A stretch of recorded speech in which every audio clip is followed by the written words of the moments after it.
Hi everyone, and welcome to the webinar Science and the Three Principles. I just want to check that people can hear me okay. So can someone just quickly send, I know I've got 10 people in the room already. We've got Vinty, Judy, Gavin, Verpi, Stephen Heath, Alison, Bella, Tony, Keith. Oh, we've got loads more people as well now. This is good. Can someone just say if they can hear me okay? Yep. Graham. Oh, hi Graham. How you doing? Yeah, brilliant. Great. You can hear me loud and clear. That's great. That's all I need to know. Thank you, everyone. Awesome. So thank you very much for joining this webinar. I'm very excited about this because this kind of started as a bit of an accident, actually, I have to say. I had the thought came into my head from wherever, and we're going to be discussing that a bit today, to do a webinar on some of the research that I've been doing into the scientific background or the scientific basis behind the three principles. And for anyone who doesn't know what the three principles are, I'll just do a brief introduction to them in a minute, because they are, I mean, the webinar was titled Science and the Three Principles, so I'm guessing you'll at least have a bit of interest in what they are. But you could have, I mean, I could have called it Science and Consciousness, or Science and Spirituality, or Science and Oneness. I wouldn't have called it Science and Religion, but because that's definitely man-made. But I'm talking about something that is not man-made. But so for anyone who doesn't know who I am, my name is Damien Mark Smith. I've written a couple of books, which you may or may not have heard of. One is called Do Nothing, about my experience with the three principles and how it changed my life. Another one is called the Entrepreneur Success Formula. I help people with their marketing and generally to kind of get their message out into the world. I also help people write books because I've done a number of books now. I've done a number of ebooks, and I'm writing a book called The World Peace Equation.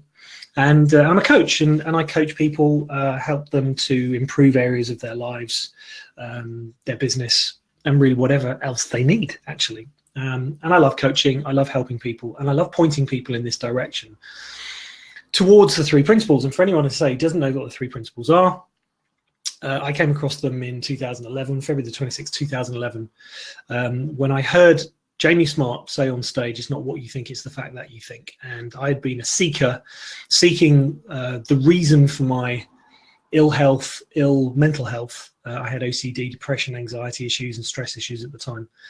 And that one sentence kind of stopped me in my tracks and pointed me in a completely different direction, which was inside.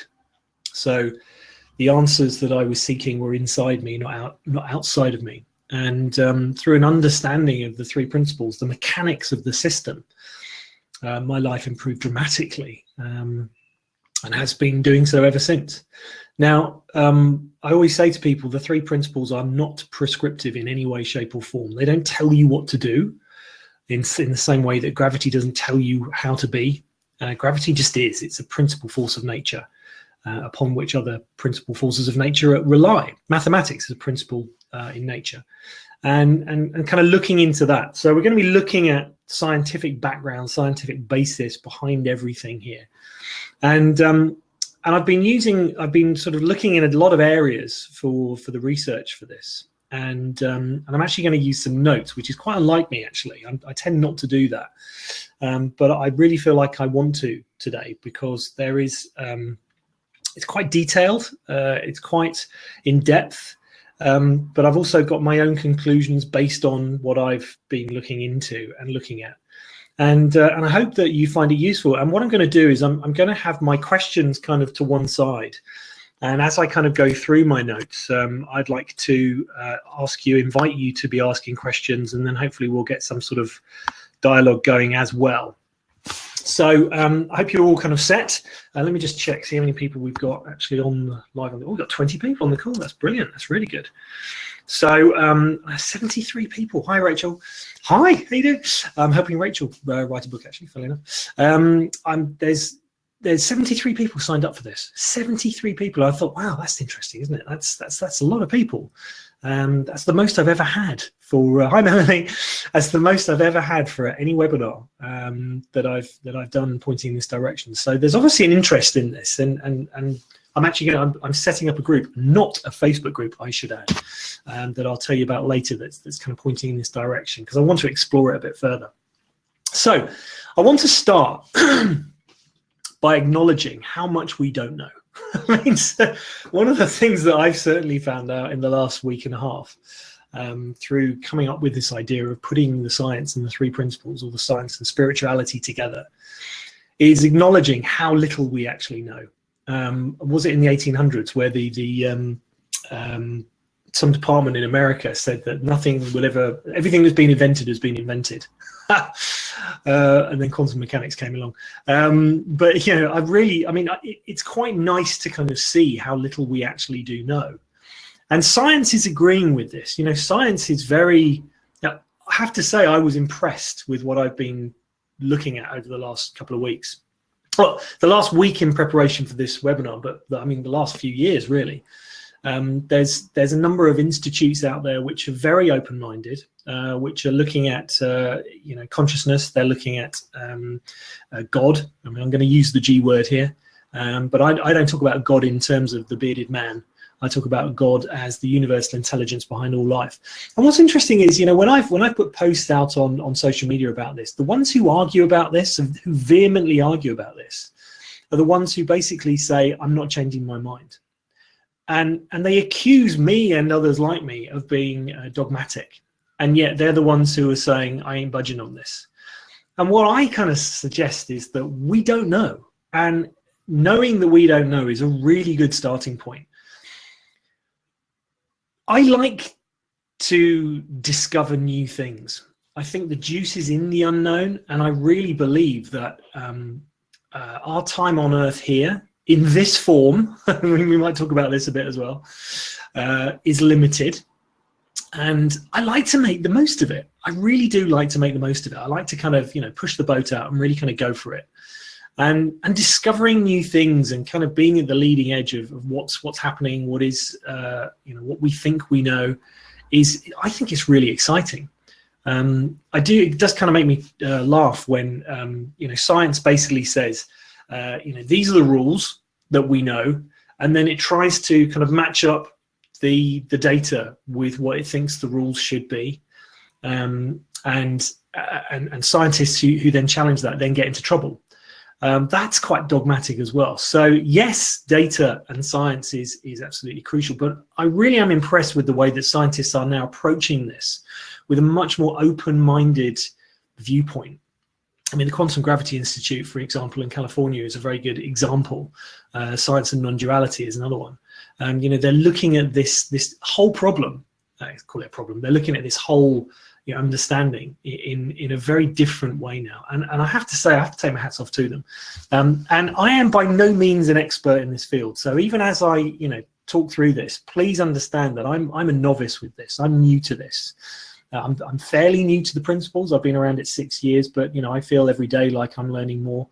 And in terms of quantum mechanics and non-duality, I'm certainly a novice. But I'm hoping that some of the work that I've put together and some of the study that I've put together is useful for you and may give you a shift and may kind of point you in a new direction. And I'd love you to join me on the group. It's going to be a free group I'm going to set up on LinkedIn to kind of discuss this in further depth and invite scientists on as well.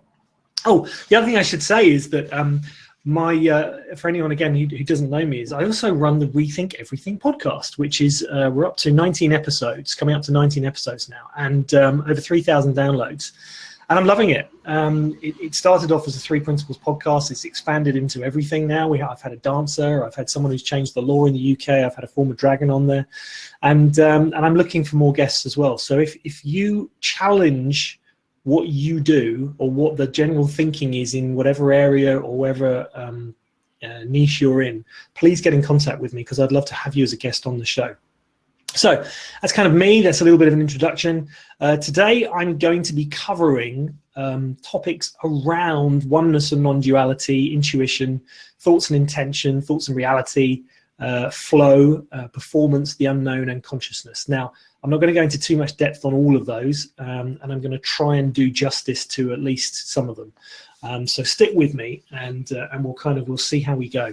So I just want to start off really by talking about science and how it uses something called analytic reductionism, or taking things apart, as a really powerful tool And as a result, through picking through the debris, it is starting to converge on a non-dualistic view. And I'll kind of explain a little bit more about that as we go through. But basically, it's seeing the whole as more than the sum of its parts, because it does like to kind of take things apart and put them back together. So in physics and cosmology, scientists can now claim to know what happened to the universe as early as a tiny fraction. I'm talking about millionths of a second after the Big Bang. In chemistry, we understand the most complicated reactions amongst atoms and molecules. And in biology, we can even understand how living cells work, and we've actually mapped out the entire genome. But despite knowing all this wonderful stuff, we still can't prove or disprove the pre-existent outside force that may have launched our universe in some way. And yes, I am talking about the G word here. Science is incredible. It's amazing. It's taught us a lot about life, the universe and everything, but it's failed so far to tell us how or why the universe came into existence and what preceded the Big Bang. And as a lot of scientists often say, it's like we can prove everything in the world and everything in the universe that's ever happened if you just give us one miracle. So, which I think is great. Just one miracle. That's all we need. Just one miracle, and then everything makes sense. And part of what's happening in science at the moment is they're trying to come up with a theory of everything. But I love this. I love the fact that human beings do this. So we've got this kind of need to do this. So let's start with a question. So why did everything we need to be here now, alive, conscious beings, why did it come into being in the first place? So how is all of this possible without some sort of outside force orchestrating the process? The great British mathematician Roger Penrose has calculated, I love this, based on only one of the hundreds of parameters of the physical universe, that the probability of the emergence of a life-giving cosmos was 1 divided by 10, raised to the power of 10, and again raised to the power of 123. So this is a number as close to 0 as anyone could ever imagine. In fact, the probability is much, much smaller than winning the lottery jackpot consecutively for more days than the universe has actually been in existence. That's how small it is. Pretty small then, isn't it? So I mean, that's just, through sheer chance, it's basically impossible. So what's behind this then? Well, so I think this is what I've come to conclude looking at my studies, is that science and spirituality are actually two sides of the same coin. They're actually two sides of the human impulse to understand the world, to know our place in it, and to marvel at the wonder of life and the infinite cosmos of which we are surrounded. And I say infinite, we're not sure about the infinite universe. We can only measure as far as we can actually see, and that is based on light speed. So of course, just dipping into the principles then, where are the mechanics of the system which Sid talked about? Where do they fit into the modern scientific view? And part of what I'm going to talk about today was taken from a piece in Cogent Psychology written by Jack Pransky, who's joining me on the advanced 3 principles training course I'm doing in July and August. And so I actually went back to a lot of Sid stuff to kind of see where this matched up. And I wasn't trying to match it up, but I was actually kind of looking at it and saying, oh, that's interesting because I've seen that over here. So Sid said, for instance, to seek truth in the form alone is only half the truth. Now, Albert Einstein said, science without religion is lame, religion without science is blind. Now, of course, I think what he meant by that was spirituality. I don't think it was religion. I think it's man-made and has been the cause of more deaths than anything else in the world. But the two, they do kind of match up. So for anyone who doesn't know who Sid was, I better just do a quick brief introduction. So Sid Banks was the Scottish welder who had an Enlightenment experience in 1973 and saw that everything that humans create in our existence has to come via thought. Very briefly, him and his wife had gone on a workshop, and a psychologist had spoken to him a few days before and had asked him about his insecurity. And before he left, he said, Sid, you're not insecure, you just think you are. And Sid had one of those like connections to a wormhole that enlightened beings have had, and kind of saw, oh my God, everything is created via thought. And as he kind of connected to this, the universal intelligence, he saw that what the system that he could put into words would change psychology and psychiatry in years to come. And it's being used in business right now. It's being used in psychology. It's being used in the prison systems. It's being used across the globe, actually. And there are more principles practitioners out there talking about the principles. And it changed my life. I mean, understanding how the mechanics of the system worked allowed me to see that it was me doing it to myself via my thinking. And that's been huge for me. And now I can help others do the same by pointing them in the direction of how the process works. It's understanding how the process works.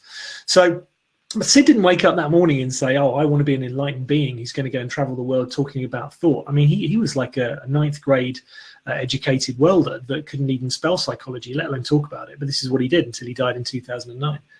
But, put simply, what Sid was saying was there is nothing out there that you are not creating in your thinking. And what that means is that unless you have a thought about what's out in the outside world, it's not in your existence, it's not in your reality.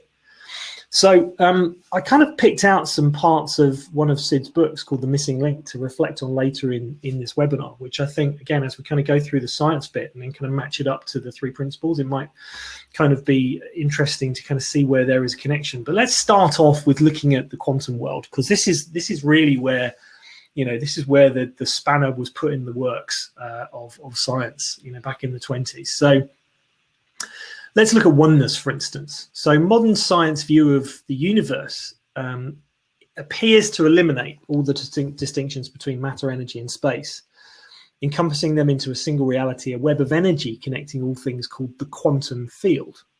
Right. So for anyone who's not to scratch with quantum mechanics, I'm going to try and keep this as simple and as brief as I can. As I say, I'm by no means an expert on this. And in fact, if my cousin Tom is listening, he'll probably be, shouting at the screen by now, because he is an expert in quantum mechanics. In fact, he actually built a quantum clock for his degree, and was the CIA attempted to recruit him. He's now working for the Australian Secret Service. So he is a quantum mechanics genius and a rocket scientist as well.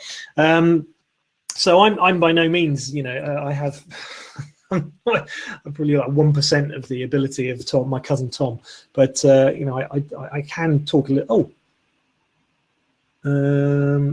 Vic saying I found it only worked with headphones in. Oh. Okay, I don't know what that means. Okay, so I love the simplicity of these quotes by the father of quantum mechanics, a scientist called Max Planck. He said, "Science cannot solve the ultimate mystery of nature, and that is because, in the last analysis, we ourselves are a part of the mystery that we are trying to solve." So science cannot solve the ultimate mystery of nature, and that's because in the last analysis, we ourselves are a part of the mystery that we're trying to solve. This is when we talk about consciousness, when we come back to this, actually.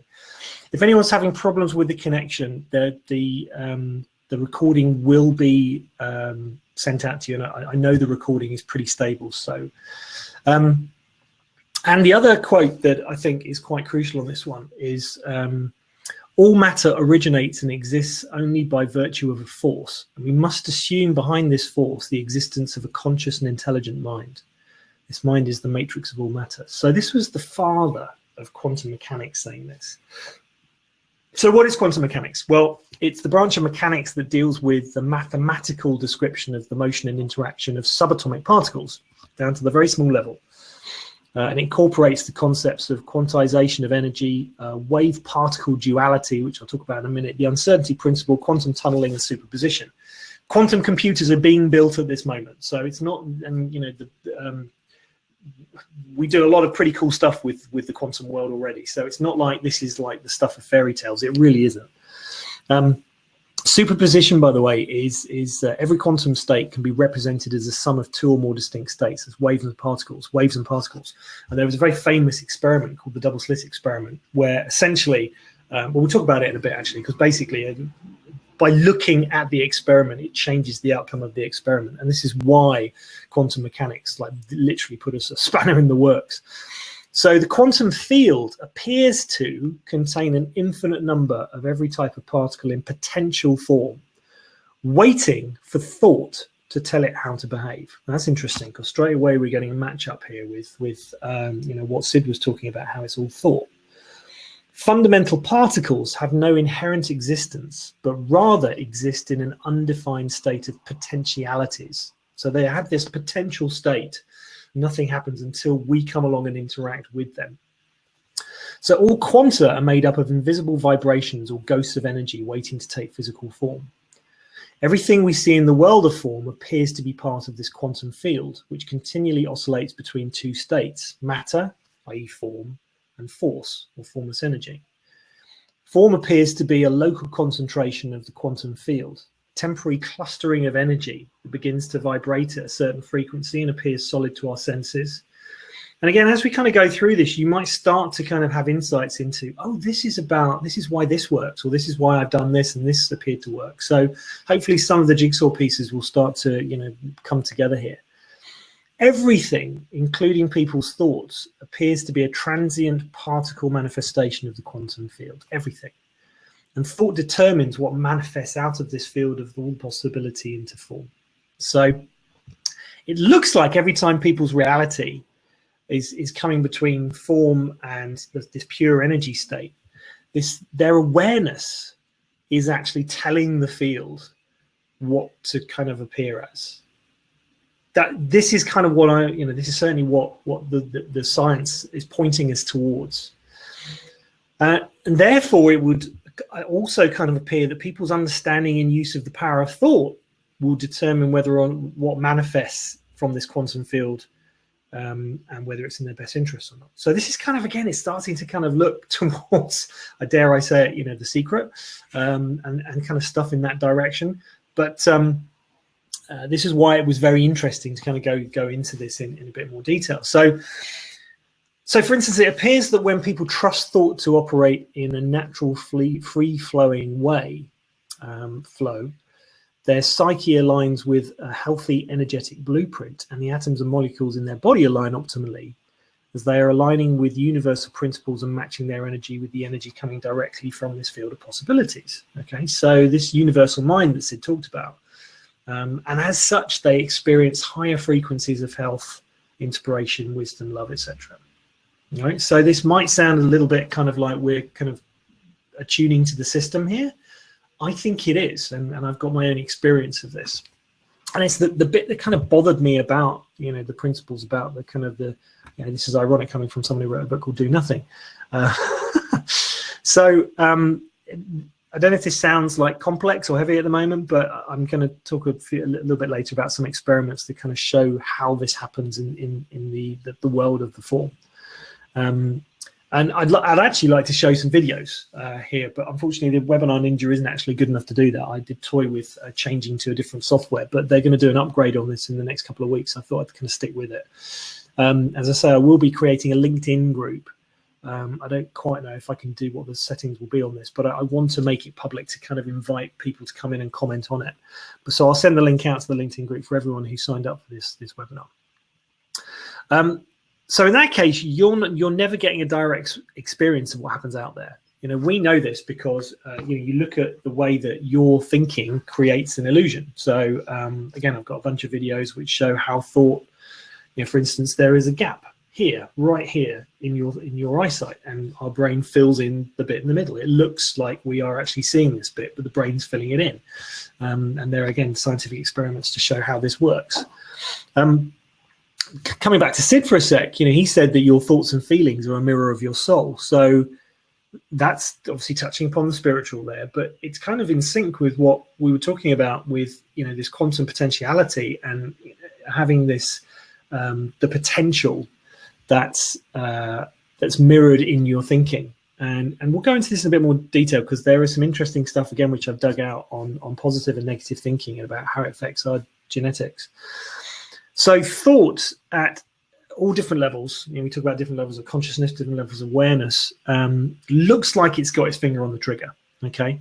It looks like nothing that people can do or experience can ever be done without thought being involved, which again goes back to what Sid saw clearly from, and this is someone that had this like direct connection with this, you know, infinite wisdom. And people that met him, I never met him, people that met him said he was obviously an enlightened being. You could just tell he had no concepts, he had no, you know, judgment. It was just, he was just present, absolutely present.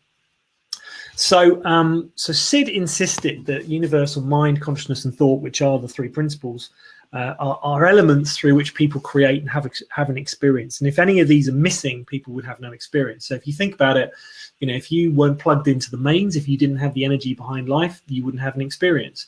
If you didn't have a thought about something in your reality, you wouldn't have an experience of it. You know, people that have been in car crashes, have their legs broken, they go to save someone. It's only when the paramedics have said, "Oh, how can you even walk?" And they go, "Oh my God, I didn't even notice it."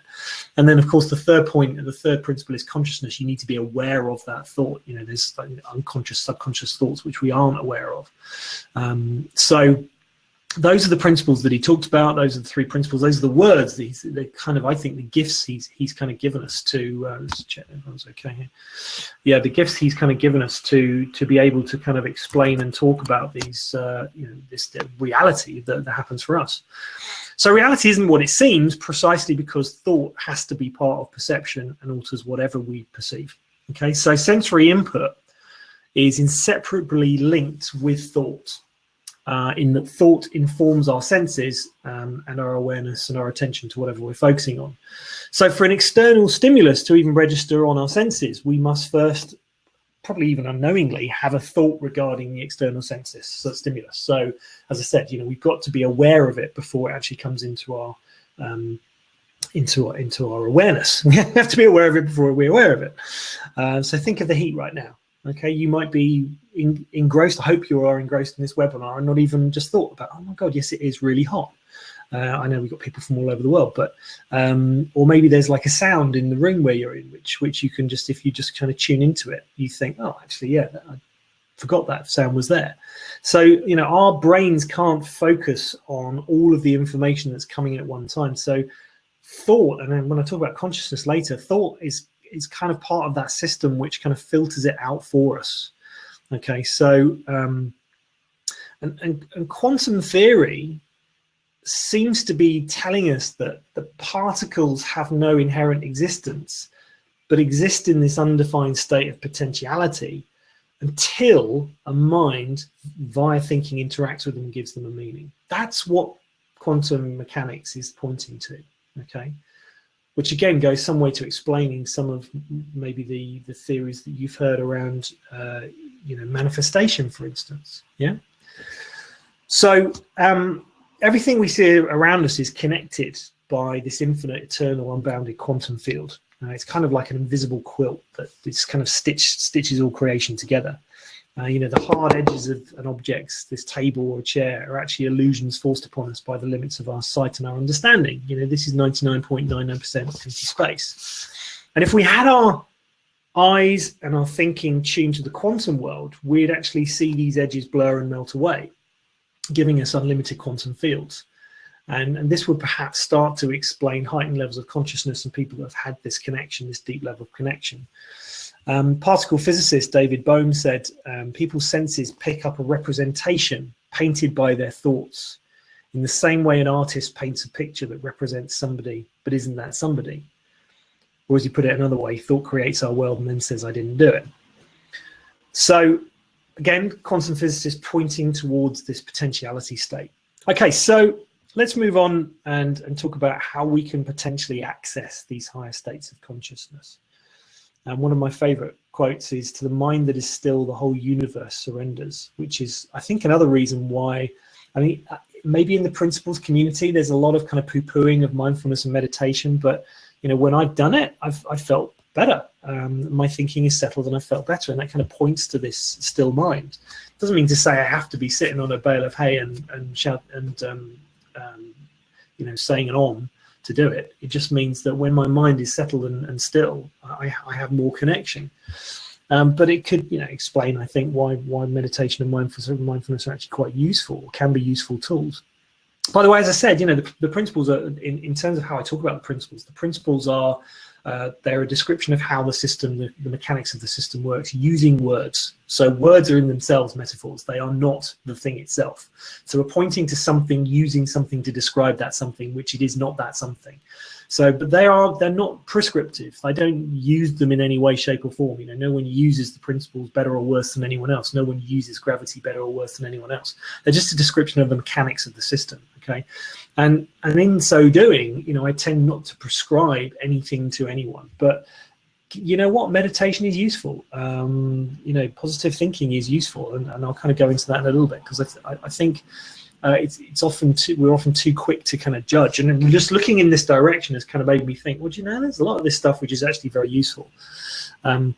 So again, I'll kind of share some of the experiments a little bit later on. So Jack Pransky, who's obviously one of my mentors and friends, he wrote in the Cogent Psychology piece, when people grasp the innate design behind the power of thought. So what Sid was talking about was the power of thought, not our thoughts. He was talking about the power of thought that's always there. Yeah, so gravity is always there. Gravity will be there long after we are gone. You know, the power of thought will be there long after we are gone. We just tune into it and use it. Same with the power of consciousness, same with the power of mind, universal principles. So when people grasp the innate design behind the power of thought, and they realize its innate intelligence, they can see past their conditioned habits of thinking.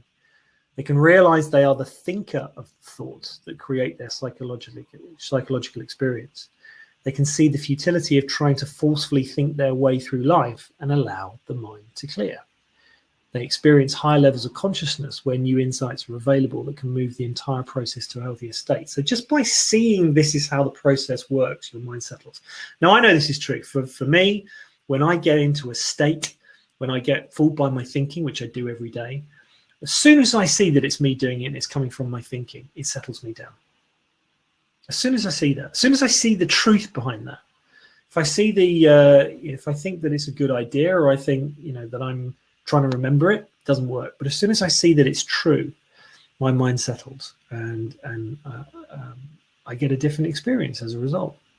Sid Banks stated, as our consciousness ascends, we regain purity of thought and regain our feelings of love and understanding.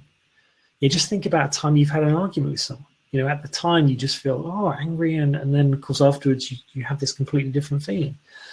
He said mental health lies within the consciousness of all human beings. That's huge. And this is why we must look past our contaminated thoughts to find the purity and wisdom that lies inside our own consciousness. So I just want to kind of nip back to science again, and let's look at oneness and non-duality. So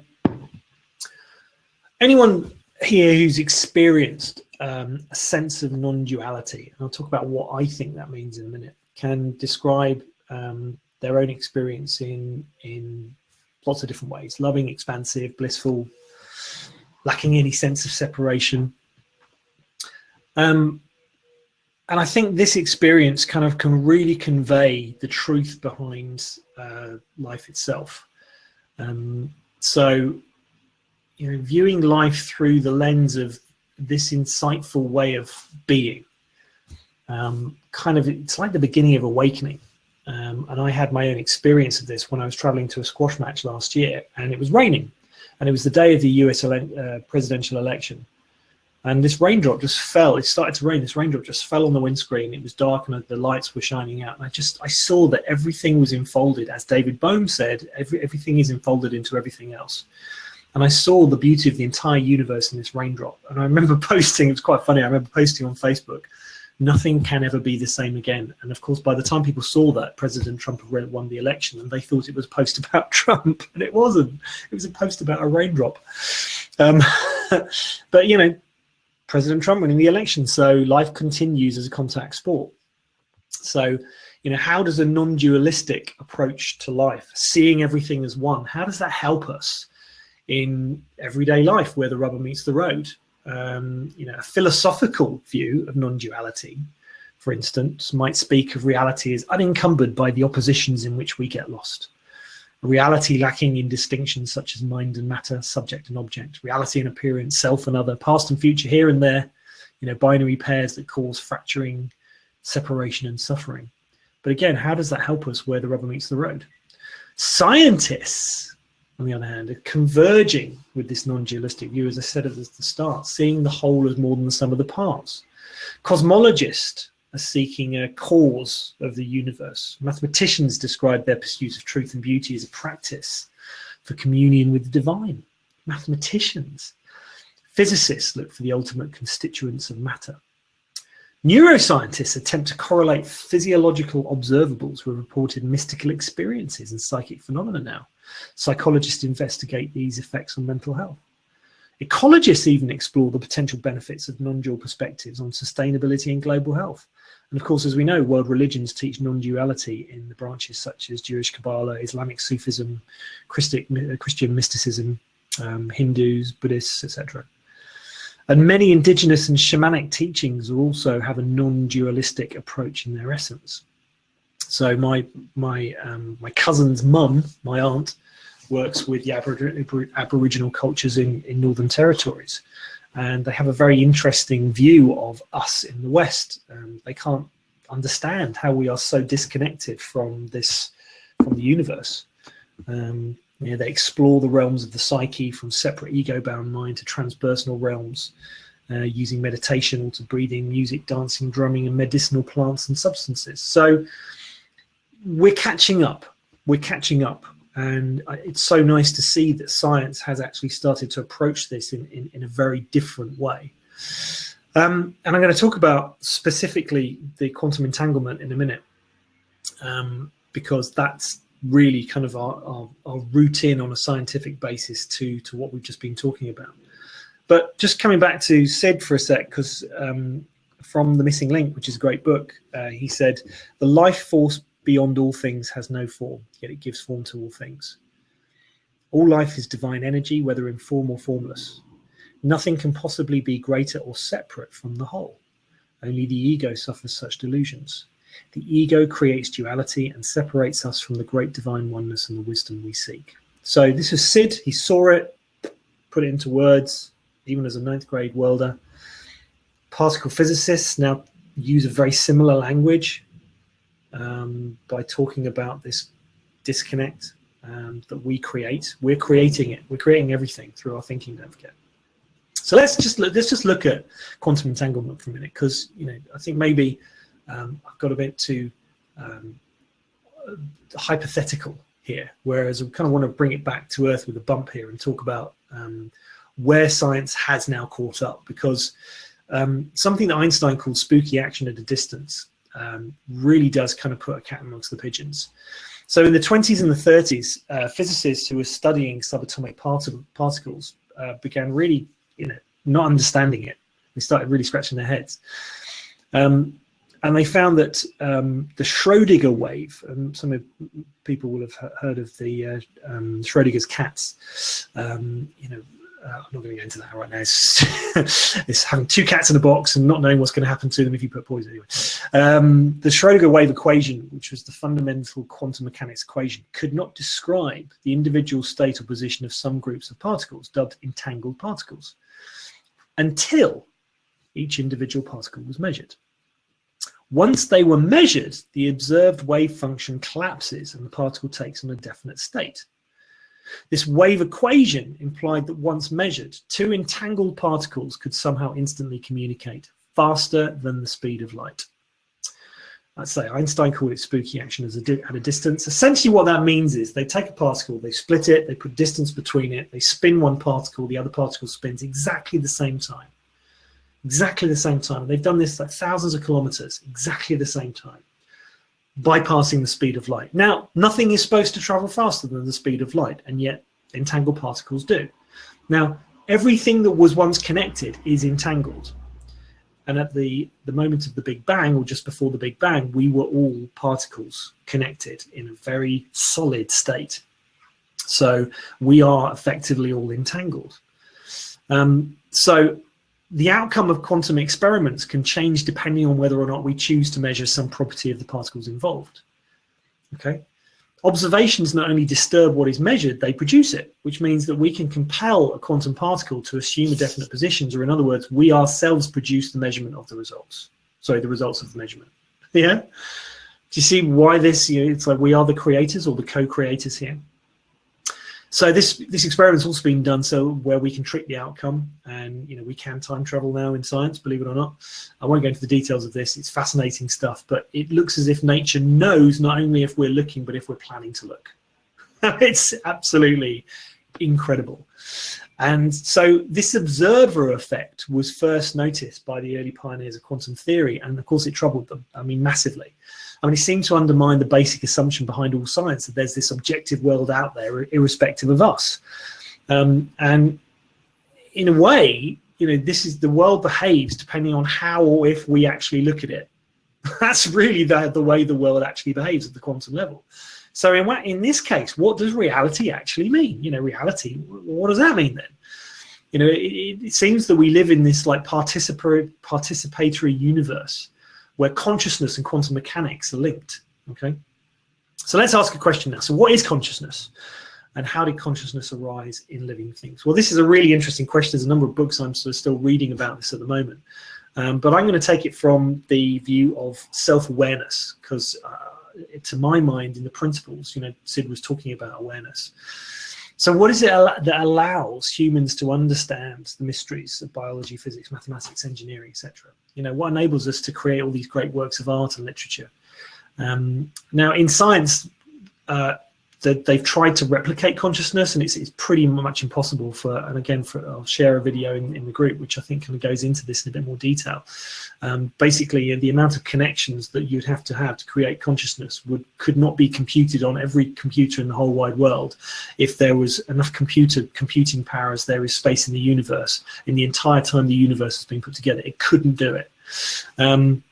So consciousness is, again, we've got to kind of assume behind that there is this intelligence. There has to be this intelligence. Anyway, there is one theory which I came across which kind of tries to explain consciousness, which is called the attention schema theory. And this theory suggests that consciousness arises as a solution to one of the most fundamental problems facing any organized nervous system. That is too much information that constantly flows in to be fully processed. So the brain's evolved increasingly sophisticated mechanisms for deep processing a select few signals at the expense of others. So consciousness is ultimately the result of this evolutionary sequence. But this just seems a bit clunky to me. No one else seems to get close to it. But there are some interesting videos, as I say, coming out of the Quantum Gravity Institute and science and non-duality.com, which appears closer to explaining consciousness, but I don't think anyone's really kind of got their kind of thoughts around this yet. So perhaps if we could discover, that we are actually pure consciousness, we are that which is observing, like the quantum field, an infinite creative awareness that is manifesting and co-creating reality, then we just might be able to perform a bit better and improve our health and well-being. Now, this seems like a big claim, but let's kind of dig down a bit deeper into the science behind this, because actually, again, there does seem to be science backing this up. So it appears that we may be co-creating our own health by our understanding of how thought works and by using the creative power of thought. So, for example, if you've got a negative attitude, you're actually bombarding your cells with specific neurotransmitters, which in turn may be programming your cells to receive more of those transmitters in future. So people may be reducing the number of receptors of positive attitude neurotransmitters, making themselves inclined towards negativity. Right. Simultaneously, people that are creating neural pathways in their brain which are more easily allowing negative thoughts to travel, they're making this neuroplasticity appears to support this view that we're kind of creating the pathways for these neurons to fire, whether it's consciously or unconsciously. So the science of epigenetics posits that thought influences the expression of genes. Genes don't make decisions about being turned on and off. They can be considered to be blueprints that provide potential, and the human body is structured to develop and regenerate itself from gene blueprints. Thought can be viewed as like a building contractor that adjusts these DNA blueprints. And I know I've heard Bill Pettit talk about this before. So people may be creating their own biology with their thinking, right? So transmitting energy to past, or this is what Sid said. He said, don't think about the past, it's gone. Right, so transmitting energy to the past and dwelling on painful memories can draw powers from people's bodies and lead them to illness. So research in neurocardiology shows that the heart is a sensory organ and is a sophisticated center for receiving and processing information. The nervous system within the heart brain, enables it to learn, remember, and make functional decisions independent of the brain's cerebral cortex.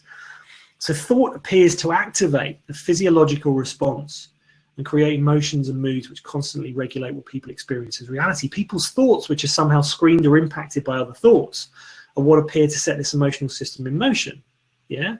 So when people have thoughts of anger, sadness, guilt, whatever, excitement, nervousness, each resulting emotion releases its own flurry of neurotransmitters which surge through the body, connect with other neurotransmitters which change the structure of the cell as a whole. So the way we think is actually creating the physiology, right? So again, I just want to go back to Sid here, because he said from the missing link, your personal mind activates your thoughts and makes them good or bad. The personal mind is the creator of all activity. The personal mind is the creator of all misery, all expectations, all ideas, all false deities. A heart full of love is void of all judgment and is filled with divine spirit. The wisdom humanity seeks lies within the consciousness of all human beings, trapped and held prisoner by our personal minds. To find wisdom, elevate your consciousness. Seek a grateful feeling for what you already have in life. Now, again, this is where the two match up, the neuroscience and what Sid was saying. It just kind of seems to point to it. Now, I've played with this. You know, I played with being positive for a day last week, and oh boy, you know what? It was incredible. Some of the things that happened were just amazing, and I felt great. Do you know what? I'm kind of really drawing on this co-creator, you know, mentality. So, I just want to kind of talk about this this book that I also found incredibly fascinating. It's called The Rise of Superman, and again, there's some pretty interesting stuff in here. Just want to just like posit a couple of bits here, just on the connection piece. In moments of intense concentration, the same efficiency exchange that erases our sense of self and distorts our sense of time begins to impact our relationship to space. Instead of taking place in the prefrontal lobes, this hypofrontality occurs further back in the cortex, in the superior parietal lobe, a portion of the brain dubbed the orientation association area, because it helps us orientate in space. When functioning normally, the OAA is a navigation system. It judges angles and distances, maps course trajectories, and keeps track of our body's exact location. But to do this last part, the superior parietal lobe must also produce a boundary line, the border of self, the division between finite us and the infinite not us, that is the rest of the universe. Obviously, drawing this border is no simple task, so the OAA depends on a constant stream of incoming messages. All of our senses send data here, incredible calculations occur, but all of this takes place with a lot of energy. And when that energy is nearly needed elsewhere, like during moments of intense focus, the OAA stops performing those calculations because it stops receiving those signals. Without this data stream, this part of the brain is temporarily blinded.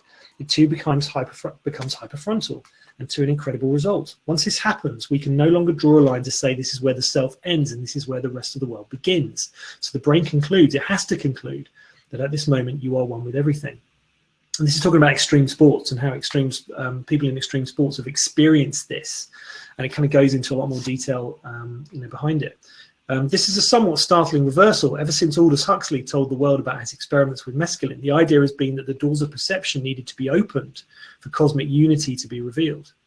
What these scientists discovered was the inverse. With hyperfrontality, attention is narrowing, parts of the brain are shutting down.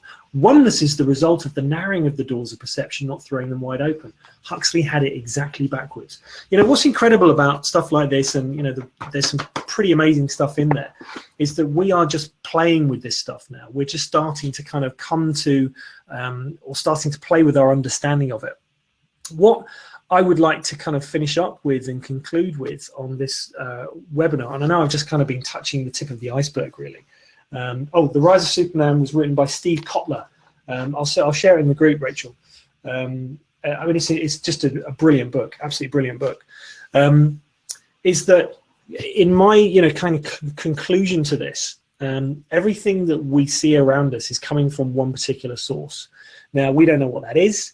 We can speculate and postulate, but it seems to have this intelligence built in the standard. But what I do know is that our thoughts determine what we think, and of whatever form it takes in our lives. Thought is the common denominator in all of our psychological, physical, and spiritual understanding. And I think ignorance or dogmatism, pointing to any scientific data and saying this is right, it's closing the doors of perception down. And I think that, you know, we really are in the forefront of you know, our new understanding about this. And so just to give an example, there's a couple of experiments here.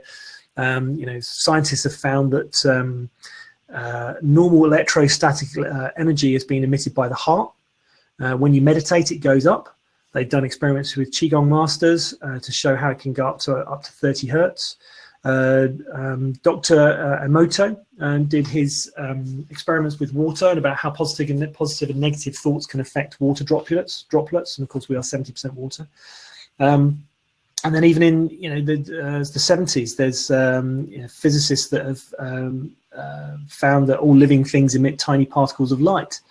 You know, biphoton emissions. You know, there's some fascinating stuff that's been done out there, which is, just as I say, the tip of the iceberg. You know, there's loads more studies into EEG brainwaves, plant telepathy, placebos, nocebos, and you know, showing the thoughts involved in everything. And so I think by starting the conversation and by inputting what we see around us and kind of helping each other in a way that kind of continues this conversation, invites people in that maybe wouldn't have been invited in, but at the same time, you know, allows people that are dogmatic in their resistance to be part of it. I would really like that, because I just want to kind of finish with a couple of Albert Einstein quotes. The important thing is to not stop questioning. Curiosity has its own reason for existing. And the most beautiful thing we can experience is the mysterious. It is the source of all true art and science. So I'm going to share the links to some of the research I've done for this webinar on the Facebook group. I haven't created the Facebook group yet. I've only decided just I was going to do it in Facebook this morning. I was going to do it originally in LinkedIn this morning. I was originally going to do it in Facebook. Wow, it looks like everybody who started the call is actually still on the call. That's incredible. I must have been talking some sense. Are there any questions? Has anyone got any questions before we wrap it up? I know I wanted to kind of keep it to under an hour. There will be a recording of this webinar sent out to everyone. And you know, if you want to share it with people as well, I'm happy for you to do that, because I want to try and invite as many people into the LinkedIn group as possible to start kind of discussing this. And if you've got strong views on anything, please do share them, because I think it's really important to have the dialogue, you know, running from all angles. So just thank you, everyone. Thank you, Vinti, Linda, Sean, Judy, Gavin, Pete, Robert, Verpy, Graham, Melanie, Tom, Stephen, Sophia, Alison, Jesse, Jane, Kate, Molly, Bella, Sylvia, Graham, Tony, Keith, Vix. Oh, hi, baby, and Rachel. Thank you so much for joining the call. And thank you very much for everyone who. Yeah, I hope you enjoyed it. I hope it wasn't too much for you. And yeah, I'm just going to end it there and speak to you all soon. Oh, hold on. We have a question. Oh, blimey, we have a question. Oh, thank you very much. It's the first time I've heard of the 3 principles. Thank you very much. Well, please join the group and I'll share some more stuff with you that you can. I hope you'll find useful as well. So wonderful. Thanks everyone for joining in, and enjoy the sunshine, especially if you're in the UK. Okay, take care. Bye.